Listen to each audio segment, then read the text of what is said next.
ఒక design competition చేసి 10 కోట్ల రూపాయల్లో మొత్తం 10 డిజైన్లు రెడీ చేసి పెట్టి గవర్నమెంట్ లో ఉంది. మీరేం చేశారు? 160 కోట్ల రూపాయలు ఒక బ్లాక్ లిస్టెడ్ కంపెనీ, పాకిస్తాన్ లో కూడా blacklisted company, red corner notice ఉన్న కంపెనీ, ఆ కంపెనీకి 160 కోట్ల రూపాయలు ప్రజల సొమ్ము తగలబెట్టింది రేవంత్ రెడ్డి ప్రభుత్వం. మేమేమో ఒక్క ఇల్లు కూలగొట్టకుండా ప్లాన్ చేస్తే మీరు దగ్గర 1,00,000 ఇండ్లు ఒక రాజేంద్ర నగర్ కాన్స్టిట్యున్సీలోనే 10,000 ఇండ్లు కూలగొట్టడానికి, మొత్తం ఇక్కడ నుంచి అక్కడ దాకా 1,00,000 ఇండ్లు కూలగొట్టడానికి మీరు ప్లాన్ చేస్తున్నారు. ఇంతవరకు మేమేమో ఆనాడు మొత్తం అన్ని స్టడీస్ చేసి మొత్తం మెటీరియల్ అంతా మీకు ఇచ్చాం. మీరు డిపిఆర్ లేదు, పబ్లిక్ కన్సల్టేషన్ లేదు, ప్రజలతో ఇంతవరకు సంప్రదించింది లేదు, సోషల్ ఇంపాక్ట్ అసెస్మెంట్ లేదు, ఎన్వైరన్మెంటల్ ఇంపాక్ట్ అసెస్మెంట్ లేదు, ఏదీ లేకుండా మా ఇష్టం వచ్చినట్టు చేస్తామంటే ఎట్లా ఊకోవాలి? చూడండి, మీరు విచిత్రమైన విషయం, నిన్న ఆయన మూసీ వెబ్సైట్ లో పెట్టిండు రేవంత్ రెడ్డి ప్రభుత్వం. మూసీని ఎట్లా చేస్తామని పెట్టిండు. ఆ పెట్టిన బొమ్మలు ఎక్కడియో తెలుసా? మనం గతంలో చేసిన బొమ్మలే పెట్టిండు 6 కోట్ల రూపాయలతో.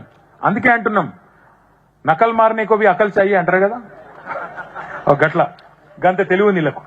మీరు ఇక్కడ చూడండి, 3,279 ఎకరాలు 10,000 నిర్మాణాలు తీసుకుంటా అని చెప్పి మన గెజెట్ ఇచ్చింది. ఎందుకు కావాలి గన్ని? ఎవరి కోసం 3,279 ఎకరాలు? అది ఫస్ట్ ఫేజ్ అట. 2వ ఫేజు, 3వ ఫేజు, 12వ ఫేజు ఏం చేస్తాడో మహానుభావుడు మరి చూడాలి. మొదటి ఫేజ్ లోనే 10,000 నిర్మాణాలు. నేను 10,000 నిర్మాణాలు లెక్క తప్పు చెప్పానంటారని గెజెట్ కూడా తెచ్చిన. ఎన్ని ఎకరాలంటే 3,279 ఎకరాలు. మళ్ళీ గుర్తు చేస్తా ఉన్నా, పక్కనే కోకాపేటలో 100 కోట్లు, 120 కోట్లు, 130 కోట్లు. మరి ఇక్కడ కనీసం అందులో 50%, 40% ఉంటుందా? మరి 50% వేసుకుంటే 3,279 కోట్లు అంటే 1,50,000 కోట్ల కాదా? మరి ఇంత విలువైన ఆస్తిని ఇలా జీరో వాల్యూ చేసే అధికారం రేవంత్ రెడ్డికి ఎవడిచ్చాడు? అందుకే ఇవాళ మేము దీన్ని వ్యతిరేకిస్తున్నాం తప్ప మాకేమీ ఆయన మీద కోపమో ఇంకోని మీద కోపమో కాదు. చూడండి, ఈ మొత్తం ఆ మధు పార్క్ రిడ్జ్ అనే అపార్ట్మెంట్ మీద రెడ్ మార్క్ వేసినారు. ఆ డిపిఆర్ ఇప్పటికి 160 కోట్లు తీసుకున్నాడు, వాడు ఇంతవరకు పత్తలేడు. ఇవన్నీ కాదని ఆఖరికి గాంధీ గారి బొమ్మ పెట్టి ఇప్పుడు ఎట్లా అంటే అది ఉంటారు చూడండి.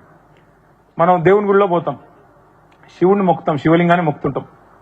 ఆ లింగం మీద తేలుందనుకో, ఏం చేయాలా? కొట్టాలనిపిస్తుంది, భయం అవుతుంది. దేవుడు కాబట్టి దండం పెడతాం. ఈ ప్రాజెక్ట్ కూడా అడ్డుకోకుండా రేవంత్ రెడ్డి గారు తెలివిగా ఏం చేస్తున్నాడు? గాంధీ బొమ్మ పెడతారంట.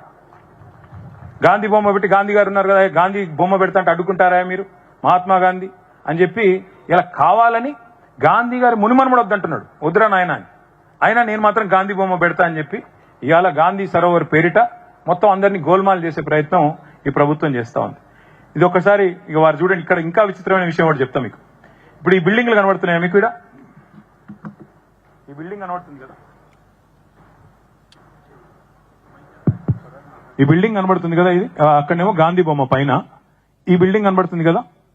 ఇక్కడ కరెక్ట్ గా ఇప్పుడు మధు పార్క్ రిడ్జ్ ఎక్కడ ఉన్నాయంటే ఇక్కడ ఉంది. మధు పార్క్ రిడ్జ్ ఏమో బఫర్లు ఉందట, కూలగొడతారట. మరి నువ్వు కట్టే బిల్డింగ్లకు బఫర్ వర్తించదా? మీరు ఆలోచన చేయండి. ఇప్పుడు అంటే ఎంత ఎంత విచిత్రమైన గవర్నమెంట్ అంటే ఇది.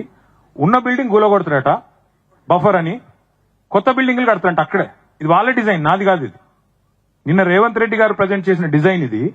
ఎక్కడైతే మధు పార్క్ ఉందో అది బఫర్ లో ఉంది కాబట్టి కూలగొడతానని చెప్పే రేవంత్ రెడ్డి గారు, అసలు మీరు ఏం చేస్తున్నారో, కుడి చేయి ఏం చేస్తుందో ఎడమ చేయికి తెలుసా మీ ప్రభుత్వంలో? నేను అడుగుతాను. ఇంకా ఒక విషయం,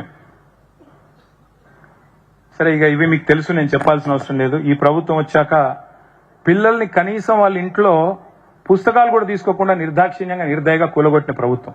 నిన్నగాక మొన్న ఖమ్మంలో 1,000 మంది ఇల్లు కూలగొట్టిన ప్రభుత్వం.